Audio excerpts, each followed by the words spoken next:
The lobby of Stanford International Bank looked more like a luxury resort than a financial institution. Visitors stepped onto polished marble floors, guided past glass cases that displayed awards, photos with presidents, and trophies from world-class cricket matches. Staff spoke with calm assurance about high-yield certificates of deposit that paid returns far above anything offered in the United States. They said the strategy was simple: strong leadership, steady investments, and the stability of an offshore haven. Investors believed it. Many flew home certain they had found the one banker who could deliver safety and growth at the same time. But behind the glass and ceremony, the numbers never added up. Early analysts whispered that the returns were too smooth. Regulators struggled to see the bank's books. And inside the operation, a few employees wondered why so much money moved without documentation. These questions lingered in the background as new investors poured in, unaware that time was running out. Chapter 1. The Rise, the Image, the Promise. The tour groups always began the same way. The moment visitors stepped onto the grounds of Stanford International Bank in Antigua, they were welcomed by warm island air, manicured lawns, and a confidence that felt rehearsed yet effortless. Staff moved with quiet precision. They guided guests from room to room and talked about the strength of the bank. They spoke about high-yield certificates of deposit that delivered steady results year after year. Many investors left those tours believing they had walked into something rare. Trust seemed built into the walls. Behind that polished experience was Alan Stanford. To many of his followers, he looked like a man who had cracked the code of international finance. He arrived at events in private jets. He sponsored major cricket tournaments. He shook hands with heads of state and celebrities. His voice carried a blend of charm and authority that convinced thousands of people that he understood money better than anyone else. It took years before the world saw the truth behind that confidence. His story began far from the Caribbean. Stanford grew up in Texas. His early ventures were not glamorous. He moved through small businesses and real estate deals. He had moments of profit and moments of failure, but he always sold the idea that he was building towards something bigger. By the late 1980s, he looked toward offshore finance. Antigua offered him a path he could not find elsewhere. The island was known for tourism, sun, and the promise of financial privacy. Stanford saw opportunity in that mix. When he opened Stanford International Bank in 1986, the move barely made national headlines. Yet for Stanford, it marked the beginning of the identity he wanted. He built an image of success brick by brick. He expanded his connections beyond the United States. He cultivated relationships with local officials. He understood the influence of spectacle. By the time he introduced the certificates of deposit that would become the cornerstone of his empire, he had shaped an environment where trust came easily. The CDs looked simple on paper. Investors deposited money into the bank. The bank promised steady, high returns that outperformed almost every competitor in the United States. Stanford said his team had developed a disciplined investment approach that balanced risk and reward. Promotional documents showed smooth upward lines and decades of reliable performance. The pitch spread quickly. Financial advisors repeated his numbers with confidence. Investors told neighbors and relatives about the opportunity. It felt like a safe secret passed from one person to another. The appeal grew across the Caribbean, Latin America, and the United States. Many investors came from modest backgrounds. Others were high net worth clients searching for strong returns. Teachers, retirees, small business owners, and professionals all found themselves drawn to the idea of stability during times of market stress. Stanford made sure the message reached everyone. He opened offices in major American cities. He sent advisors to community events. He hosted celebrations on the island that blended luxury with warmth. Every detail of Stanford's operation reinforced the illusion of strength. Visitors saw modern buildings filled with art, crisp suits, and confident smiles. Marketing materials highlighted Stanford's global presence. They pointed to awards from business groups and photos of Stanford standing beside world leaders. The bank's cricket sponsorships boosted his credibility. Fans watched games with Stanford's name shining across stadiums. It created the impression that he was not just a banker. He was a symbol of financial power. The Antigua offices became a stage. Investors walked through bright hallways and met staff who spoke with assurance. They heard stories about strong portfolios and consistent gains. They watched presentations that showed returns untouched by common market swings. The pitch was subtle but strong. While other banks struggled, Stanford's strategy simply worked. Many visitors left feeling lucky to be included. For a long time, few questioned the numbers. The returns looked too good, but they also looked stable. That stability made people trust them. When markets dipped, Stanford's returns held steady. When the United States faced economic uncertainty, Stanford's promotional documents continued to show growth. Investors believed he had found a safe path through a chaotic world. Yet behind that calm surface, cracks existed from the start. Early analysts in the United States noticed inconsistencies. Some wondered how a bank of Stanford's size could outperform major investment houses year after year. Others questioned the lack of transparency around the portfolio. When they asked for details, they received vague explanations. Stanford's team often framed concerns as misunderstandings. They insisted the strategy was sound. The critics lacked authority and rarely gained traction. A few regulators also saw warning signs. The Securities and Exchange Commission reviewed pieces of the operation as early as the mid-1990s. Examiners struggled to access information. Stanford's offshore status complicated oversight. Many concerns sat unresolved. The SEC, like others, faced pressure and constraints. The agency did not always have the tools or jurisdiction to move quickly. Stanford used that space to strengthen his image. As the years passed, his empire expanded. His company in Houston grew into a headquarters that reflected his new identity. The halls filled with art and fine furnishings. Employees remembered the atmosphere as intense and loyal. Stanford demanded long hours and total commitment. Many described him as charismatic and forceful. They saw him as a leader who expected his bank to outperform competitors. They did not know how the returns were actually generated. They only knew the numbers looked perfect. By the early 2000s, the CD program had become the backbone of Stanford's fortune. More than enough money flowed in to support his high-profile lifestyle. He bought mansions, he traveled in private jets, he hosted lavish events that drew guests from around the world.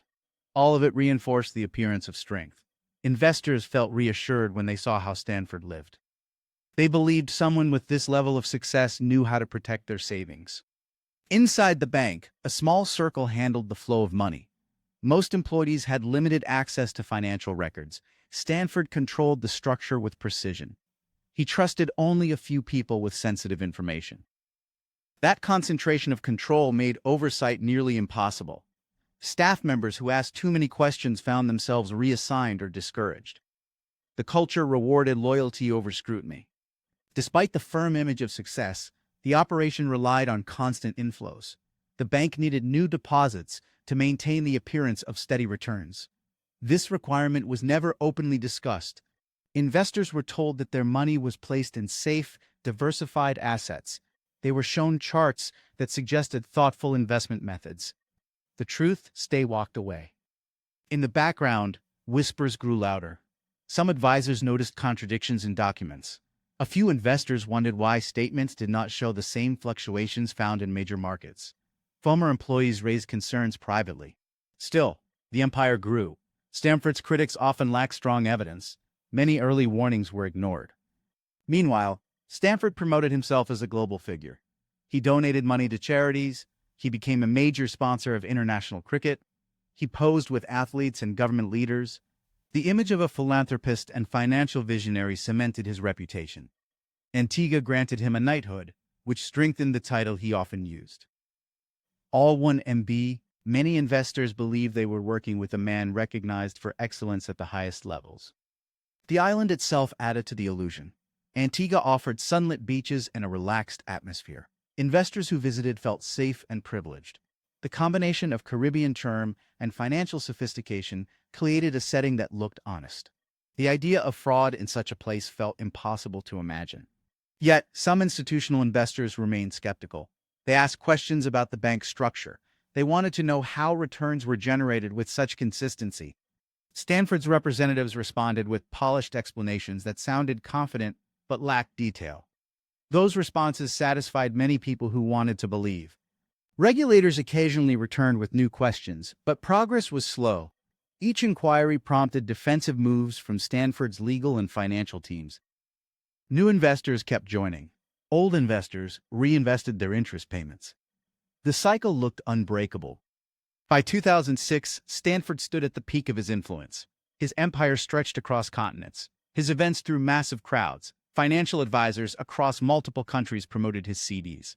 Many believed the returns were real. Others knew the risks but trusted the brand. People saw a man who wore tailored suits, supported international sports, and presented himself as a champion of financial stability.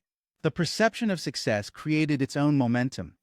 Investors rarely questioned a system that seemed to work. They pointed to neighbors who earned steady returns. They pointed to advisors who trusted Stanford. They pointed to the glossy brochures that showed stability during economic storms. Doubt felt unnecessary. Inside the company, some employees sensed something was wrong. They noticed how tightly information was controlled. They saw money move in unusual ways. A few raised concerns, but those concerns went nowhere. Some employees stayed silent out of fear.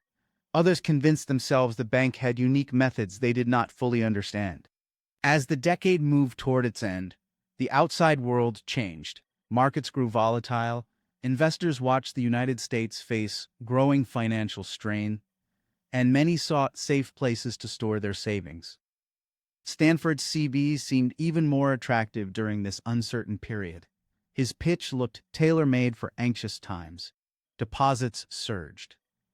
Yet behind the scenes, pressure mounted. Regulators returned with sharper questions. Former employees reported troubling practices. Small cracks widened as more observers noticed inconsistencies. The smooth performance that Stanford advertised no longer fit the reality of global markets.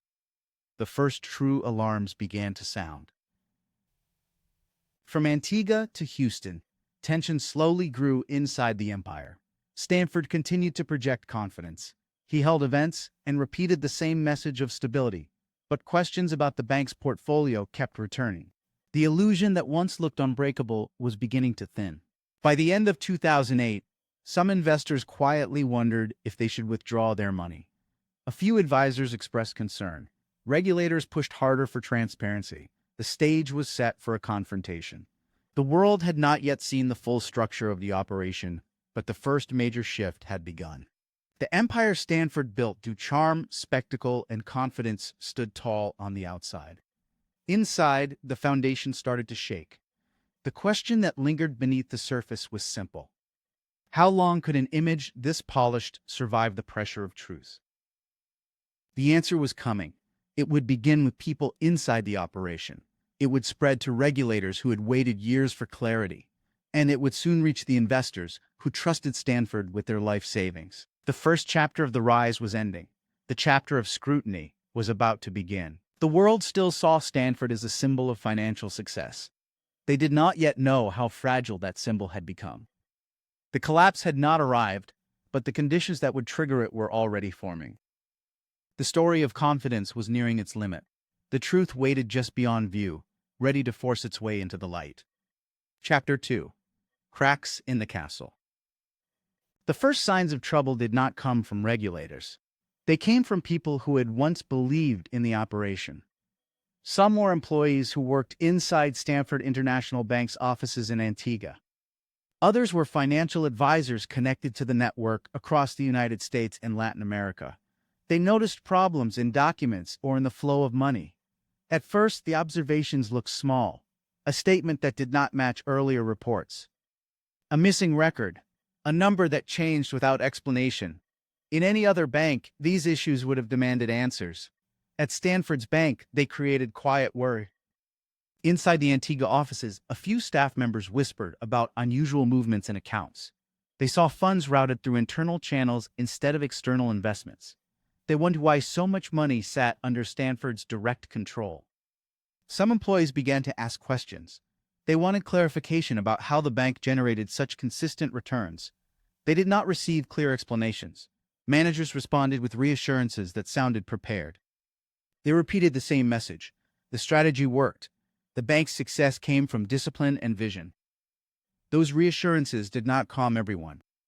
As concerns grew, former employees told stories about pressure and secrecy. They described a workplace culture where loyalty mattered more than transparency. They remembered being told that details of the bank's portfolio were confidential. Many accepted that answer. Others realized later that they were being kept in the dark. Some employees believed they would face consequences if they pushed too hard. They learned to stay silent and focus on their assigned tasks. Victims began to emerge long before the collapse. They did not know they were victims at the time. They were simply investors who depended on the bank's promises. They believed their savings were safe. Some had spent decades building modest nest eggs. Others invested inheritances. They trusted advisors who repeated Stanford's pitch. The promise of stability was powerful. It shaped their decisions during moments of economic uncertainty. Latin American investors played a major role in the bank's growth. Stanford's network reached Venezuela, Colombia, Mexico, and beyond. Many investors came from middle-class families who wanted strong returns. They relied on Stanford's offices in their countries. They valued the prestige attached to his brand. Some saw Stanford's involved in investors in cricket and philanthropy. Teen ad mox. They believed they were dealing with a man who cared about global development. They did not know how little transparency existed inside the bank. Victim stories varied, but many shared the same pattern. Investors received steady interest payments. Their monthly statements showed smooth growth. Advisors explained that the bank used safe investments. They spoke with confidence and sometimes with pride.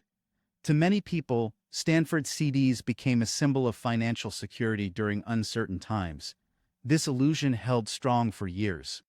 Still, questions resurfaced.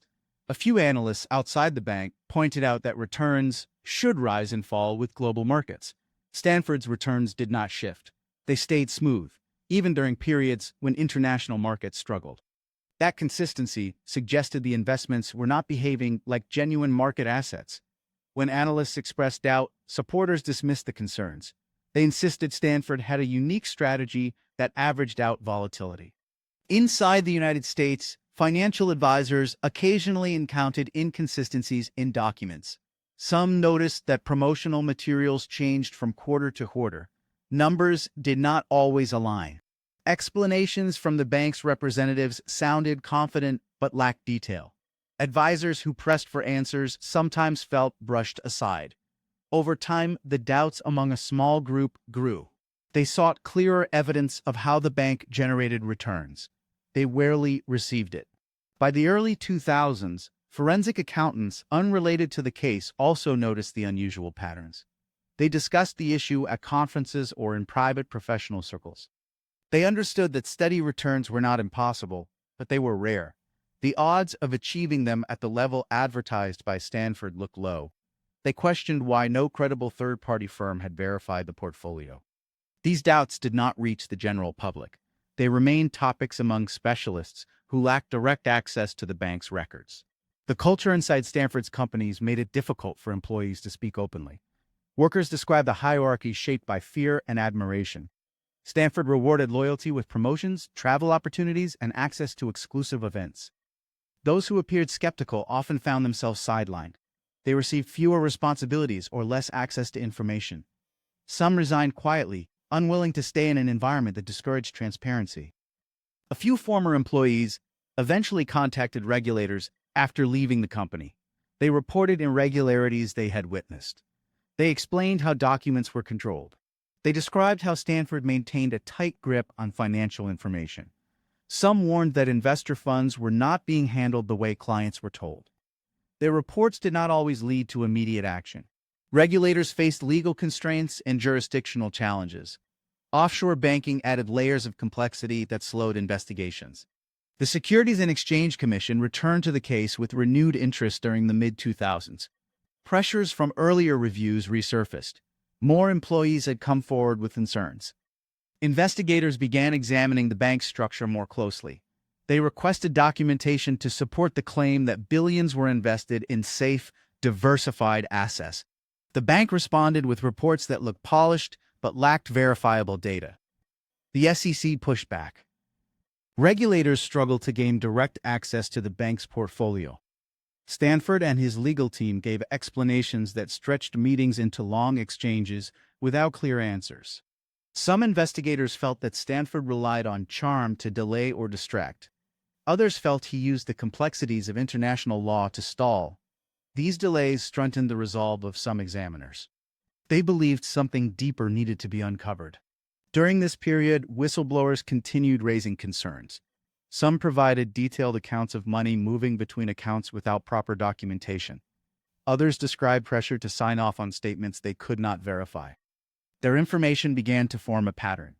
Each report showed a structure designed to protect sensitive financial information. Each report suggested that the portfolio might not exist in the way the bank claimed. As investigators pressed harder, Stanford reacted. Former employees recalled seeing him become more aggressive. He held meetings where he reminded staff of their loyalty to the company. He emphasized the importance of unity. Some employees interpreted these meetings as warning signs. They sensed rising tension. They did not know how close the world was to discovering the truth. Meanwhile, investors continued depositing money into CDs. Many believed the bank stood stronger than ever. The image of success remained persuasive. Stanford's cricket sponsorships reached millions of viewers. His name was printed across stadiums. His presence at major events portrayed him as a global figure. To many investors, this was proof that the bank was reliable.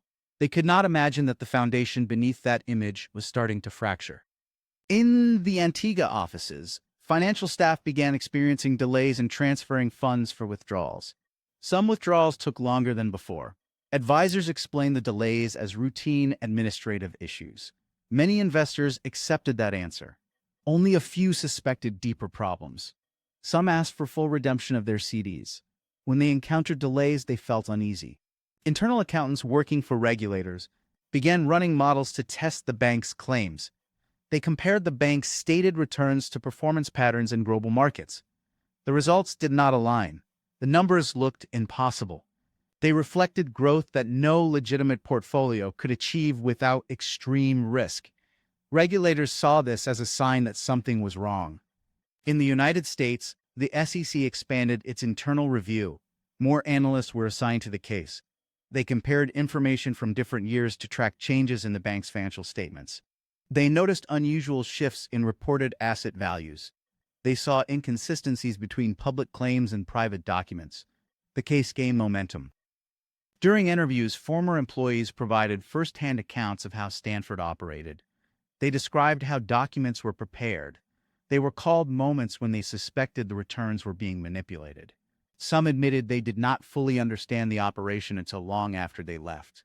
Their testimony helped investigators build a clear picture of the bank's internal structure. As pressure grew, Stanford made moves that suggested he sensed the walls closing in. He limited access to financial records. He told some employees to restrict communication with regulators. Former staff recalled that requests for information became filtered through a smaller group of trusted individuals. This shift created more suspicion among both employees and investigators. In the months that followed, withdrawals increased. The global financial crisis had begun. Investors felt uncertain about world markets. They wanted liquidity. Some decided to pull their money out of the CDs. They sought reassurance from advisors, but the delays continued. Investors who once saw Stanford as a safe haven began to worry. Inside the SEC, a new realization took hold. The case looked more serious than earlier examinations had suggested. It was not a matter of missing parchment. It was a matter of numbers that did not make sense. Analysts began modeling potential fraud scenarios. They compared Stanford's returns to known Ponzi patterns. The similarities stood out. The tipping point arrived when forensic accountants tested the bank's claims about its portfolio. They asked for trading records, third-party confirmations, and custodial documents. The bank struggled to provide them. Some documents appeared incomplete, others looked recently created. The inconsistencies grew too large to ignore. By late 2008, investigators realized they were dealing with something massive. The returns were not simply overstated. They appeared to be fabricated. The money did not appear to be invested where Stanford claimed. Instead, funds moved through internal accounts that raised red flags. Some of the assets the bank claimed to hold could not be verified. This revelation changed the course of the investigation. It shifted from regulatory review to potential fraud inquiry. The SEC prepared to escalate the case. They coordinated with federal agencies to gather stronger evidence. They interviewed more former employees. They traced money flows across borders. They documented every inconsistency in the bank's statements. The pressure reached Antigua.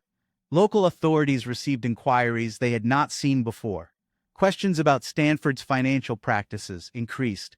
Former officials began sharing concerns they once kept private. They described moments when the bank resisted oversight. They were called meetings where the focus seemed to be controlling information rather than sharing it. Meanwhile, Stanford continued presenting himself as a successful businessman. He attended events and spoke about global finance. He denied any wrongdoing. He insisted the bank's returns were legitimate. To investors, his confidence looked unshaken. To investigators, that confidence appeared less convincing. Behind the scenes, the SEC prepared its next steps. The agency developed a detailed timeline of financial inconsistencies. It built a case around the flow of money between internal accounts. It tracked where funds should have been and where they actually went. The data pointed to one conclusion: the returns were not real. As the new year began, the situation escalated further. Investors demanded clarification about delays. Advisors struggled to offer explanations. Employees inside the Antigua office felt tension rise. They sensed that something irreversible was coming. Some feared for their jobs. Others feared for the future of the bank. The investigation gained speed. Regulators began outlining potential charges. They coordinated with law enforcement to prepare for a possible confrontation. Investigators believed they finally had enough evidence to uncover the truth. They also understood the scale of the case.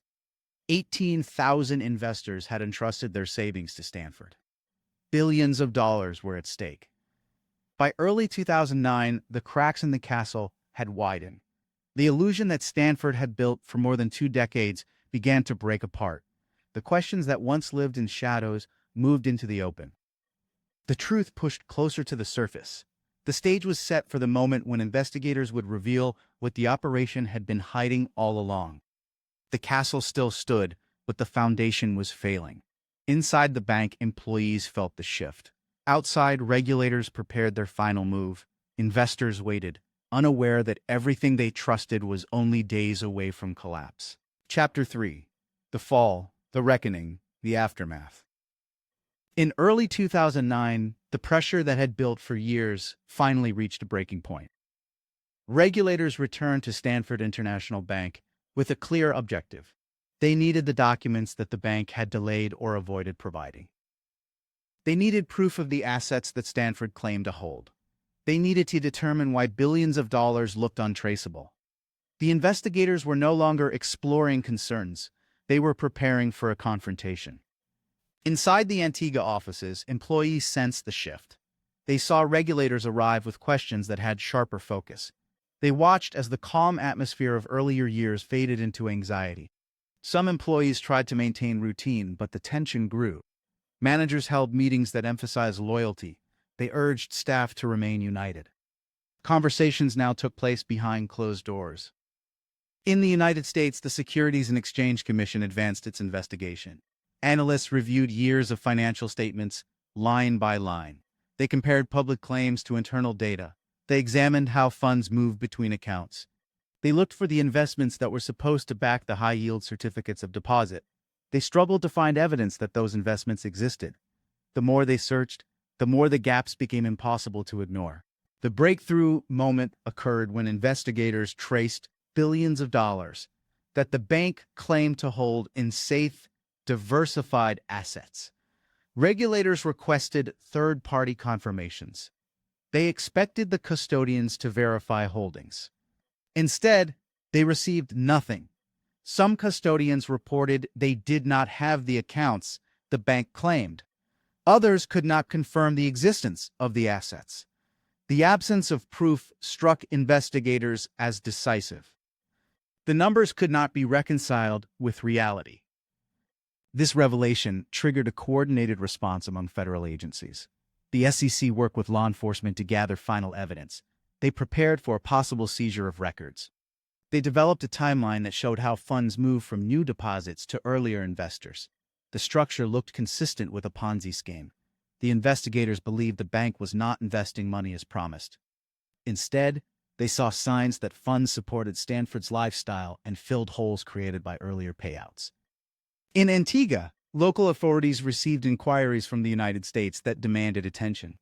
They reviewed their own records. They examined the bank's filings more closely. They had granted Stanford considerable leeway in earlier years. Now, the pressure from abroad forced a more thorough review. Officials who once saw Stanford as a financial pillar began questioning their assumptions. They considered the implications of collapse. Thousands of local employees depended on the company. The island's reputation as a financial center hung in the balance. As the investigation expanded, Stanford continued projecting confidence. He held meetings with advisors. He told them the bank remained strong. He claimed that regulators were overreaching. He insisted the assets existed. To some supporters, his confidence sounded convincing. To investigators, it appeared disconnected from the evidence. They prepared to move forward regardless of his assurances. The confrontation arrived in February 2009. Federal agents carried out coordinated searches of Stanford's offices in the United States. They seized documents, computers, and servers. They collected files that had been difficult to obtain through requests.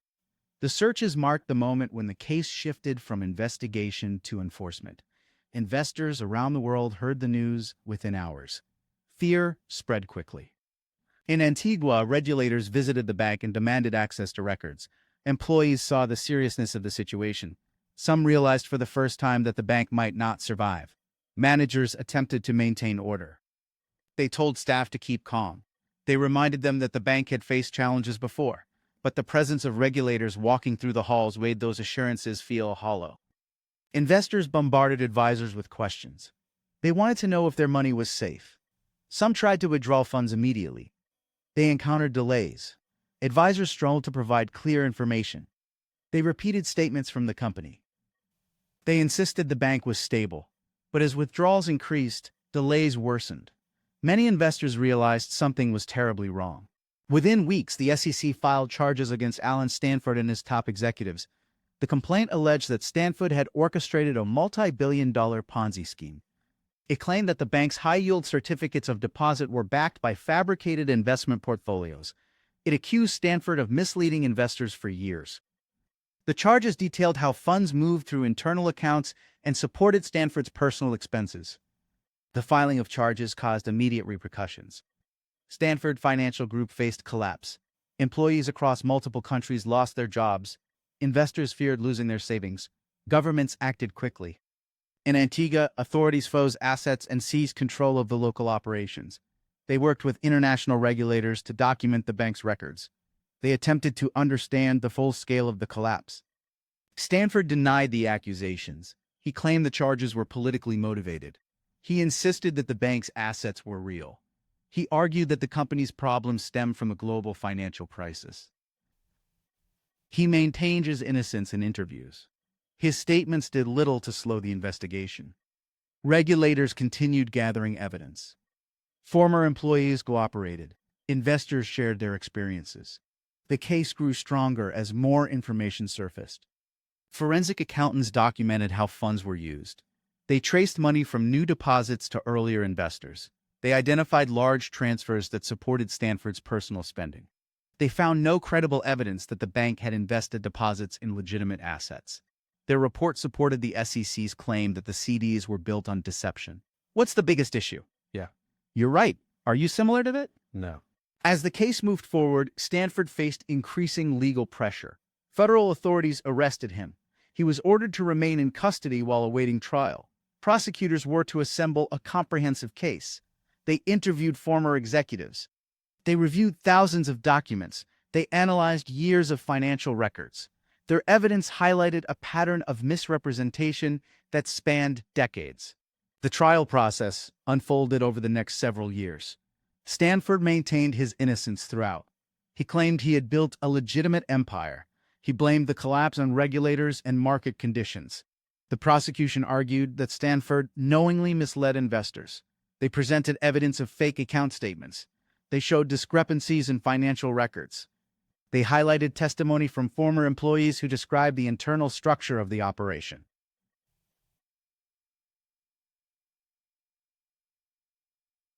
Victims took the stand.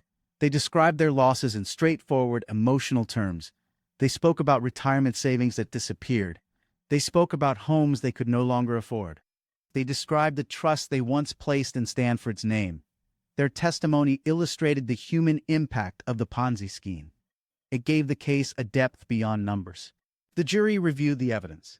They heard complex explanations of financial movements.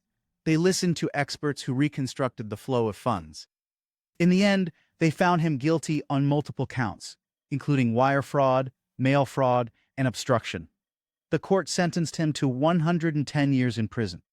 The sentence reflected the scale of the fraud and the impact on victims. The collapse of Stanford's empire carried global consequences.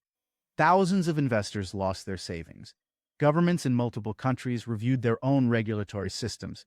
Antigua faced criticism for its oversight practices. Officials acknowledged that they needed stronger controls. They worked with international partners to rebuild trust in the country's financial sector. Recovery efforts began soon after the collapse. Receivers worked to find assets that could be returned to investors. They traced funds across several countries. They sold properties and seized financial accounts. The process moved slowly. Many victims received only a portion of what they lost. Some waited years for partial compensation. The aftermath extended beyond investors. Employees from Stanford's companies struggled to rebuild their careers. Some felt betrayed, others felt deep embarrassment. They had believed in the bank's mission. They had trusted the numbers they presented to clients. They never imagined they were part of a fraudulent operation. Many worked hard to distance themselves from the scandal. Antigua faced economic challenges after the collapse. Stanford had been one of the island's largest private employers. His businesses contributed to the local economy. The sudden shutdown created uncertainty for many families. The government sought new investments to replace the lost jobs. They reviewed their financial regulations and made changes to prevent similar issues in the future. In the United States, the case led to discussions about offshore banking and regulatory authority. Lawmakers asked how a scheme of this size operated for so long. They questioned the limitations of oversight agencies. They debated ways to improve cross-border coordination. The case became an example used in policy discussions about financial transparency. For many victims, the emotional recovery took as long as the financial recovery. They struggled to reconcile the trust they had placed in Stanford with the reality of the fraud. Some felt anger. Others felt shame. Many felt a mix of both. They had believed they were making wise decisions. They had believed advisors who trusted the bank. They had believed the promises printed on glossy brochures. The collapse of Stanford International Bank left behind a legacy of lessons. Regulators learned the importance of persistence. Analysts learned the importance of verifying data. Investors learned the value of skepticism when returns looked too consistent. Governments learned the risks of relying on financial figures without strong oversight. Years after the collapse, the story continued to influence discussions about financial fraud. Experts used it as a case study in conferences. Students read about it in business schools. It served as a reminder that large frauds often hide behind strong images. They thrive in environments where trust is easy to build and difficult to challenge. For the people of Antigua, the memory of Stanford's empire became a mix of pride and pain. Some remembered the jobs and opportunities his companies provided. Others remembered the fallout and the damage to the island's reputation. Over time, new businesses emerged. The community moved forward, but the story remained part of the island's history. In the United States, the case stayed in the public record as one of the largest financial frauds in recent history. It stood beside other major Ponzi schemes as a warning. It showed how confidence, charm, and spectacle can mask deeper problems.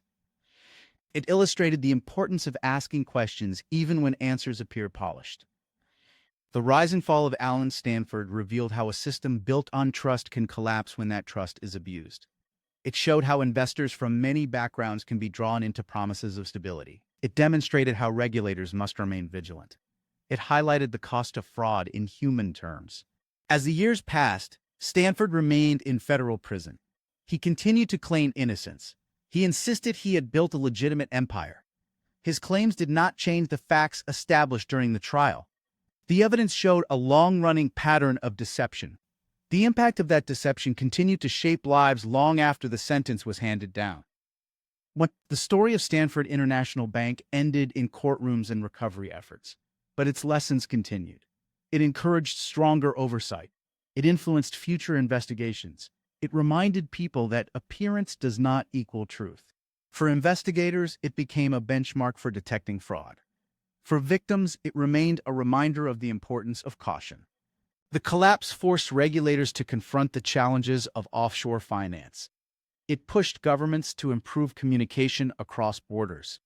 It highlighted the need for transparency in global financial systems. The case shaped conversations about how to prevent future frauds of similar scale. In the end, the reckoning left behind more than legal outcomes. It left behind a global understanding of how a Ponzi scheme can operate across countries and industries. It showed the world that even the most polished empires can fall. It taught investors and regulators that vigilance must never fade. The aftermath carried losses and hard lessons, but it also carried a renewed commitment to financial integrity.